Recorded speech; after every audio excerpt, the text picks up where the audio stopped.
आपली हे जे मुंडन आजच केलं होतं. त्या पहिला उपदेश सारनाथ मध्ये धम्मचक्र प्रवर्तन नावाचा 5 शिष्यांना कौंडल्य वप्प भद्दी अश्वित महानाम सारनाथ मध्ये पहिला उपदेश दिला होता.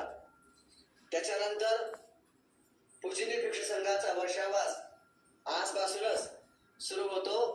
3 महिन्यापर्यंत म्हणजे पावसाळ्यात ते एकाच ठिकाणी राहतात, एकाच विहारात राहतात आणि उपासक उपासिका त्यांना भोजन दान आणि जे आवश्यक वस्तू आहेत ते दान करतात.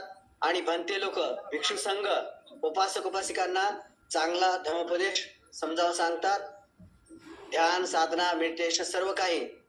आणि त्यानंतर 3 महिन्याच्या नंतर वर्ष समाप्त होतो आणि कार्तिक पौर्णिमेपर्यंत कठीण चिवरदान होते. म्हणजे की उपासक उपासिकांनी जो धर्म ग्रहण केला आहे तर आपली श्रद्धा प्रकट करण्यासाठी चिवरदान करतात, त्यालाच कठीण चिवरदान म्हणतात. तर अशा प्रकारे या आषाढ पौर्णिमाचं महत्व पुरे विश्वामध्ये प्रसिद्ध आहे.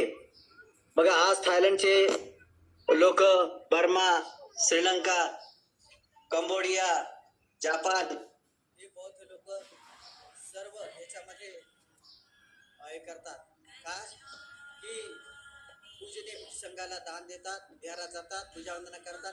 आणि धम्मचक्र प्रवर्तन तुमचं जे विहार आहे त्याची मी घोषणा करत आहोत. साधू साधू साधू. आजच्या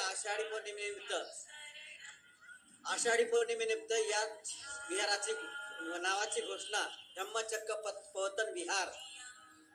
साधू साधू साधू साधू साधू.